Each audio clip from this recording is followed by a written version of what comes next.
En el nombre del Padre, del Hijo y del Espíritu Santo. Amén. Y así buenos días, bendita sea María por siempre. Bendita sea por siempre. Por los siglos de los siglos. Amén. Amén. Hoy estamos a día ya jueves, empecemos el día con el Evangelio del Señor.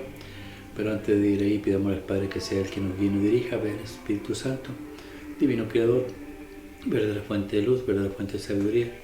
Derrama en mi intelecto, trina luz, disipa de mí la oscuridad que me cubre, la de mi pecado y la de mi ignorancia. Y concede una mente penetrante para comprender, una memoria repentiva, un método fácil de aprendizaje, lucidez para aprender y grande abundancia de gracia para expresar. Dirige, guía y lleva a buen término la obra que se nos ha encomendado. Te lo pedimos por Cristo nuestro Señor, que vive y reina por los siglos de los siglos y es un solo Dios. Amén, amén y amén. Padre Dios Todopoderoso eterno, consagramos este programa sagrado, Corazón de Jesús y el Inmaculado Corazón de María, pidiéndole a ella que por su divina intercesión por cada like suscrito al programa visto, nos conceda la liberación de una alma del purgatorio, no se haga nuestra voluntad, sino la voluntad de nuestro Santísimo Padre.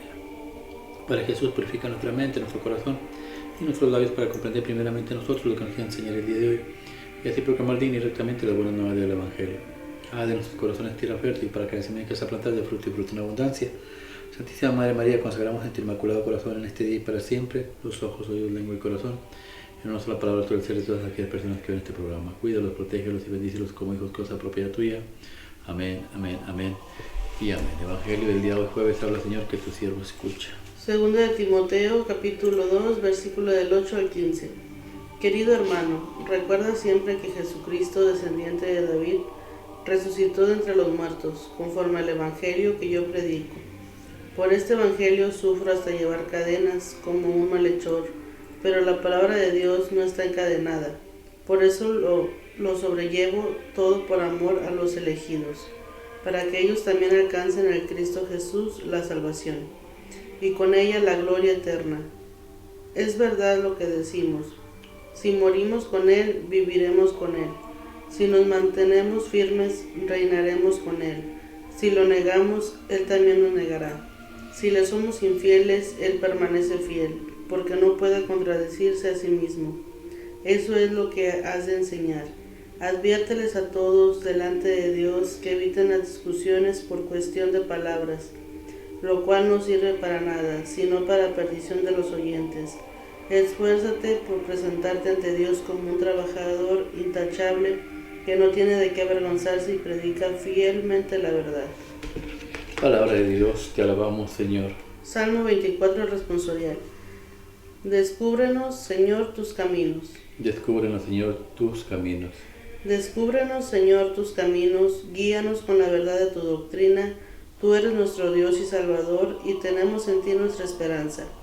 Descúbrenos, Señor, tus caminos. Porque el Señor es recto y bondadoso, indica a los pecadores el sendero, guía por la senda recta a los humildes y descubre a los pobres sus caminos. Descúbrenos, Señor, tus caminos. Con quien guarda su alianza y sus mandatos, el Señor es leal y bondadoso. El Señor se descubre a quien lo teme y le enseña el sentido de su alianza. Descúbrenos, Señor, tus caminos. Marcos capítulo 12, versículo del 28 al 34. En aquel tiempo, uno de los escribas se acercó a Jesús y le preguntó: ¿cuál es el primero de todos los mandamientos? Jesús le respondió: el primero es: escucha, Israel, el Señor nuestro Dios es el único Señor. Amarás al Señor tu Dios con todo tu corazón, con toda tu alma, con toda tu mente y con todas tus fuerzas. El segundo es este: amarás a tu prójimo como a ti mismo. No hay ningún mandamiento mayor que estos. El escriba replicó: muy bien, maestro. Tienes razón. Cuando dices que el Señor es único y que no hay otro fuera de Él, y amarlo con todo el corazón, con todo el alma, con todas las fuerzas, y amar al prójimo como a uno mismo, vale más que todos los holocaustos y sacrificios. Jesús, viendo que había hablado muy sensatamente, le dijo: no estás lejos del reino de Dios. Y ya nadie se atrevió a hacerle más preguntas. Palabra de Dios, gloria a ti, Señor Jesús. Descúbrenos, Señor, tus caminos. ¿Qué podemos aprender de este Salmo 24, 25 para los protestantes? Pues habla de que Dios, que todas las personas queremos conocer a Dios, queremos estar cerca de Él, pero primero necesitamos escuchar y luego para ser guiados por el camino para poder tener la santidad. Este salmo fue escrito por el rey David. El rey David, pues, desde su niñez, yo creo, no fue muy bien aceptado en la casa de él. El papá tenía más preferencia por los hermanos mayores. ¿Por qué? Porque eran soldados, trabajaban para el rey. Y David, pues lo pusieron en un trabajo de pastorcillo. Y él formó una relación muy buena con Dios. Se refugiaba en Dios. O sea que hablamos de una persona que conoce a Dios y le está pidiendo dirección. Muéstrame, Señor, tus caminos. ¿Por qué? Porque él sabe que Dios no te va a llevar a un camino de perdición, donde te vayas tú a sufrir, sino al contrario, Dios lo que quiere es que llegues a un lugar determinado que es el cielo, donde no hay dolor, donde no hay sufrimiento, donde los hermanos no se hacen daños unos a otros, donde los padres no maltratan a los hijos, donde hay fidelidad y no infidelidad, donde se aman los unos a los otros.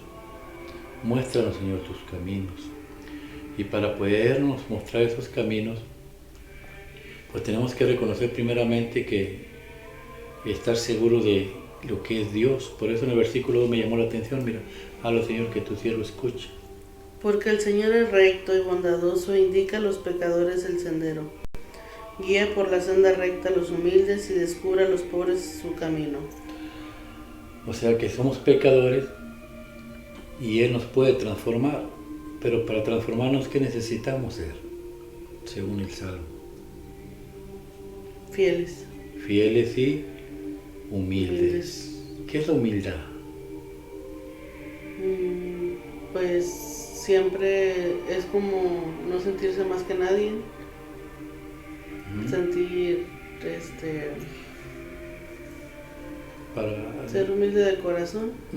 Por ejemplo, humildes es lo contrario de soberbio.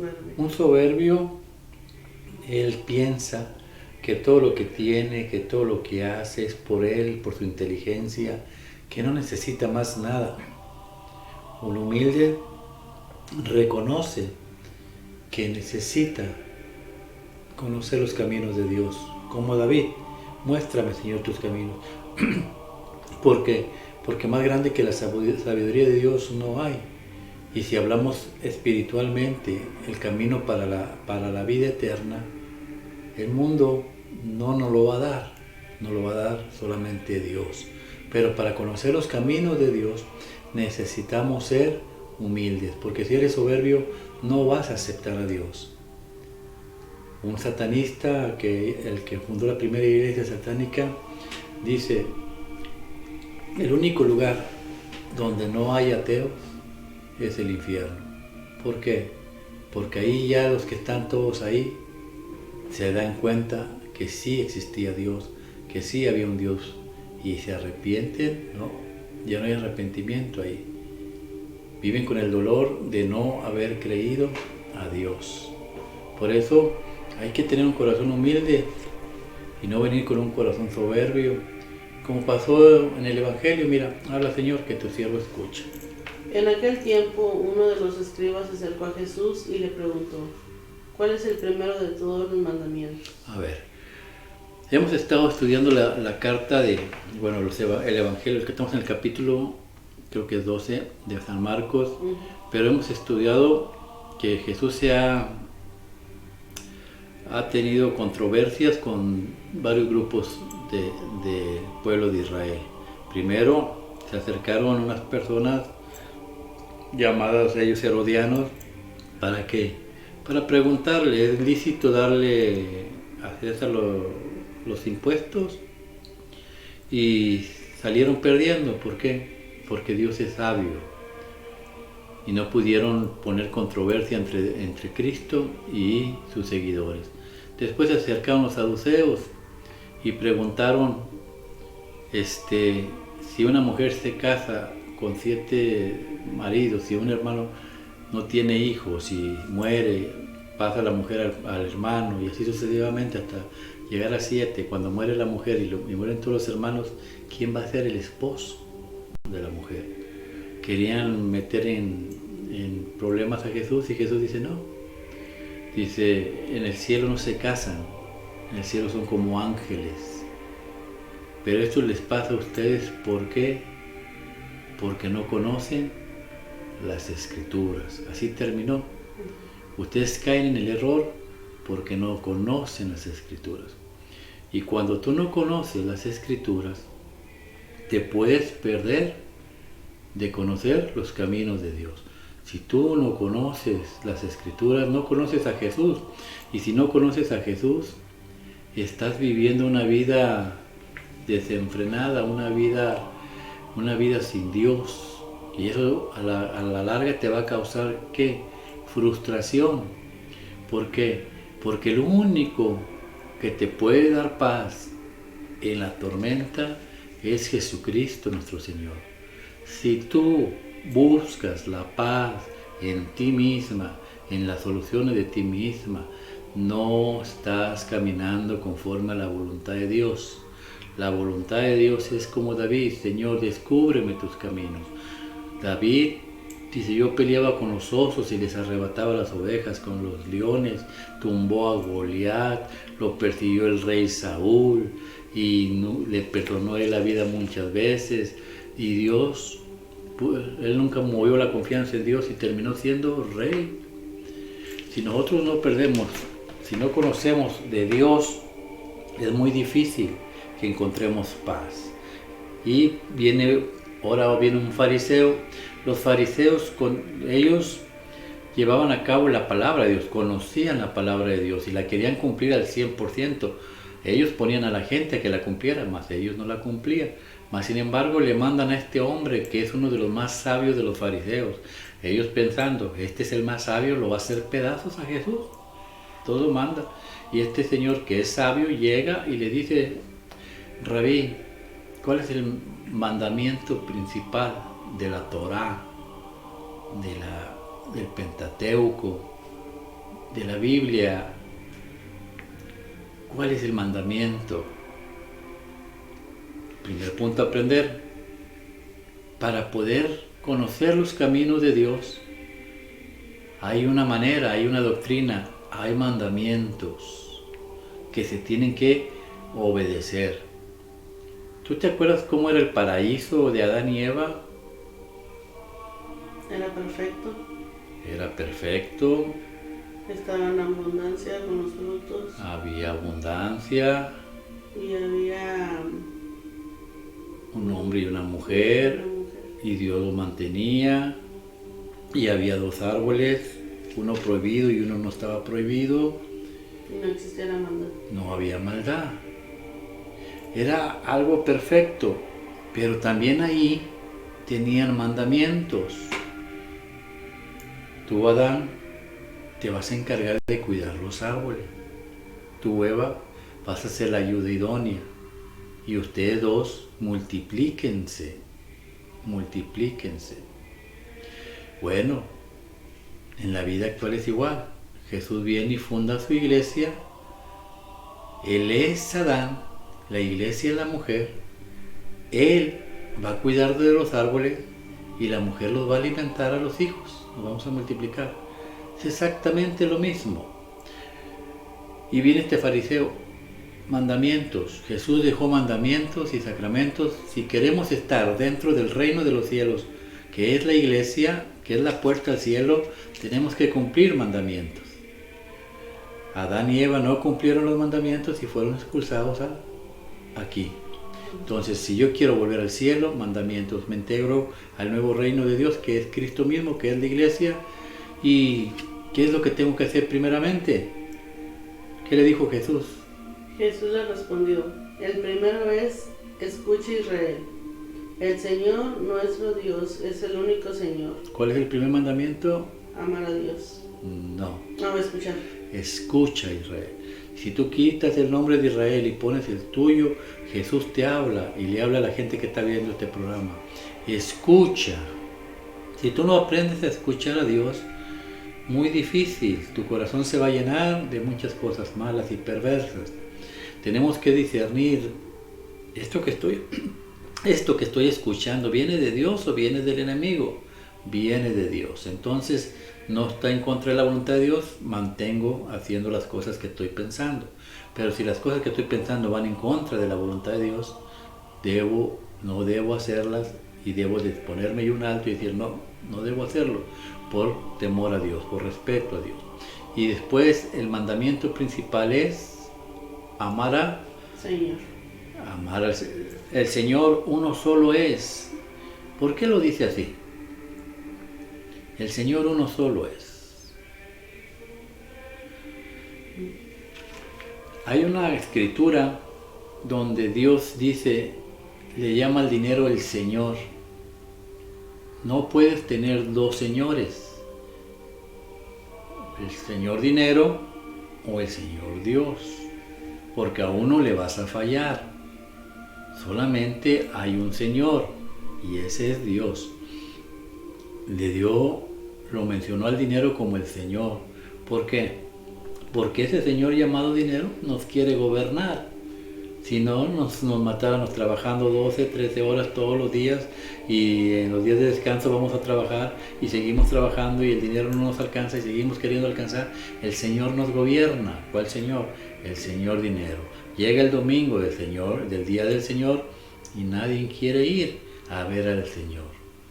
¿Cuál es tu Señor? El Señor solamente uno es y tenemos que estar en la misa. Por eso Jesús instituyó el reino de los cielos en la tierra. ¿Para qué? Para que tengas la dicha de ver al Padre frente a frente, en su casa, en el cielo. Dice, en la casa de mi Padre hay muchas habitaciones. Vayamos a la presencia del Señor. Pero muchos nos cuesta. Si nos ofrecen un domingo el doble salario y tenemos la misa, ¿por dónde nos vamos? Por el doble salario. Yo conozco gente que enseña palabra de Dios. ¿Por qué no fuiste a dar clase el domingo? Es que tenía que trabajar. Y no dice la palabra que solamente hay un Señor. El Señor, fuiste a ganarte lo doble cuando dejaste al Señor que te da toda la semana de trabajo. Hay que aprender. Y el otro mandamiento es... El segundo es, amarás a tu prójimo como a ti mismo. No hay ningún mandamiento mayor que estos. El mandamiento del amor. El amor. Amar al prójimo como a ti mismo. Tú no te vas a hacer daño, aunque hay unas personas que sí se hacen daño. El mandamiento, Jesús vino este es el de Levítico 19, pero Jesús viene y dice, amarás a tu prójimo como yo te he amado. ¿Cómo amó Jesús? Dio todo por ti y lo dio todo por mí. Así tenemos que hacerlo con nuestros amigos o enemigos, amarlos a todos. Amarlos a todos. Pues el mandamiento del amor, si yo quiero conocer los caminos de Dios, este es el camino, amar a todos como Dios nos ha amado. Pero si no conoces de la palabra de Dios, es muy difícil que lo entiendas. Y mira lo que va a terminar. Habla, Señor, que tu siervo escucha. El escriba replicó, muy bien, maestro, tienes razón. Cuando dices que el Señor es único y que no hay otro fuera de Él, y amarlo con todo el corazón, con toda el alma, con todas las fuerzas, y amar al prójimo como a uno mismo, vale más que todos los holocaustos y sacrificios. Jesús, viendo que había hablado muy sensatamente, le dijo, no estás lejos del reino de Dios, y ya nadie se atreve a hacerle más preguntas. Este Señor conocía de palabra de Dios. Cuando conoces de palabra de Dios, sabes de lo que Jesús está hablando, y Jesús te dice, está cerca del reino de los cielos, sigue así, continúa así, y ya nadie le preguntó absolutamente nada. ¿Por qué ya no le preguntaron absolutamente nada? Porque tenían la confianza en este hombre y solamente Dios es la palabra, no vas a poderlo cambiar. Y cuando tú aprendes a lo que es amar, lo tienes que poner en práctica, tienes que aprender a amar, porque amar al prójimo, ¿qué es amar al prójimo? Pues que a pesar de si te hacen un daño o te ofende o si te causa alguna tristeza, tienes que amarlo. Eso es correcto. Pero si tú me haces daño y yo te perdono y ahí queda, pues no pasa de ahí. El verdadero amor lo dice en la carta de Timoteo. Habla, Señor, que tu siervo escuche. Querido hermano, recuerda siempre que Jesucristo, descendiente de David, resucitó de entre los muertos, conforme... Perdón que te interrumpa. Dice, recordar que Jesús resucitó de los muertos, que Dios lo resucitó. ¿Por qué lo pone a resucitar? Tú estás leyendo el versículo 8, del versículo 1 al 8, Pablo hablando dice que esta vida de amor, una vida cristiana, es como el soldado. Primero pone como un soldado. ¿Cómo es un soldado? Un soldado, ¿tú crees? Bueno, me voy a meter de soldado y todo va a ser fan y todo va a ser diversión. No, un soldado sabe que va a meterse y que va a pelear y que va a haber días que vas a sufrir demasiado. Y después lo compara con una carrera. Es como un deportista que está en una carrera, no puede voltear para atrás porque se puede caer. Tiene sus ojos puestos en la meta, en la corona que va a recibir. Así él está hablando de lo que es el verdadero amor al prójimo. ¿Cuál es el verdadero amor al prójimo? Primeramente, grabarte lo que Jesús hizo por ti y por mí. Nos amó demasiado. Dio la vida por ti y por mí para que tú y yo podamos ir al cielo y disfrutar de todo lo que hablamos al principio. Ahora me corresponde a mí amarte y amarte a los demás. ¿Cómo los voy a amar? Como Pablo amaba. Habla, Señor, que tu siervo escuche. Por este evangelio sufro hasta llevar cadenas como un malhechor, pero la palabra de Dios no está encadenada. Por eso lo sobrellevo todo por amor a los elegidos, para que ellos también alcancen en Cristo Jesús la salvación. ¿Cuál es el amor al prójimo? Mostrarles, Señor, muéstrame tus caminos, condúceme. ¿Cuál es el camino? ¿Cuál es el amor verdadero? Pablo está encarcelado, está en una cárcel de Roma, pero no deja de evangelizar. ¿Para qué? Tengo que mostrarles el evangelio. ¿A quién? A los elegidos. ¿Para qué? Para que se salven, para que gocen de la salvación, para que el día de mañana estén en el cielo disfrutando. Y esto llevó a Pablo a sacrificar su tiempo, sacrificar su vida, porque él dejó su trabajo, dejó su posición, lo dejó todo por ir predicando por el mundo entero al hermano. El verdadero amor es aquel que te lleva a la salvación, aquel que tú ya sabes, conociendo a Jesús, lo que es el significado, porque ya conoces las Escrituras, porque ya sabes cuál es el propósito de tu vida. Bueno, el verdadero amor, el mandamiento del amor es enseñarle a los demás que hay una salvación, que alguien dio la vida por nosotros y que ellos tienen el derecho también de ir al cielo. Y la única manera de ir al cielo es con un corazón humilde y disponible a las cosas de Dios. Amén. Que así sea. Que la gracia del Padre, el amor del Hijo y el Espíritu Santo los acompañe mañana y siempre. Y el manto de la Santísima Virgen los cubra a ustedes, a sus esposas, esposos, padres, hermanos, amigos y familiares. Y lo que hemos aprendido el día de hoy revergüenza en sus corazones. Muéstranos, Señor, tus caminos. Condúcenos por tus senderos, Santísimo Padre. En realidad, hay dos caminos, dijo Dios en la Biblia, uno para la perdición y uno para la gloria de Dios. Dos puertas, una muy ancha y por ahí se están yendo todos, una muy angosta y por ahí casi nadie entra. Tenemos que hacer un examen de conciencia, pedirle a Dios que nos muestre el camino a seguir, para que el día de mañana podamos gozar del reino de los cielos, en el cielo sí, pero también en la tierra. ¿Cuántos de ustedes no quisieran tener una familia donde el amor, donde los hijos amaran a los padres como Jesús amó a José y María, y como José y María amó al Hijo, así también los hijos quisieran tener a sus padres? Bueno, pues eso se logra con un corazón humilde, yendo a las iglesias, cumpliendo sus mandamientos, sacramentos y ordenanzas que el Señor ha puesto para nosotros. Hermanos y hermanas, Dios solamente es uno, el Señor solamente uno es. Escucha y pon tu nombre, que hoy Dios te habla. Que Dios te bendiga en nombre del Padre, del Hijo y del Espíritu Santo. Amén.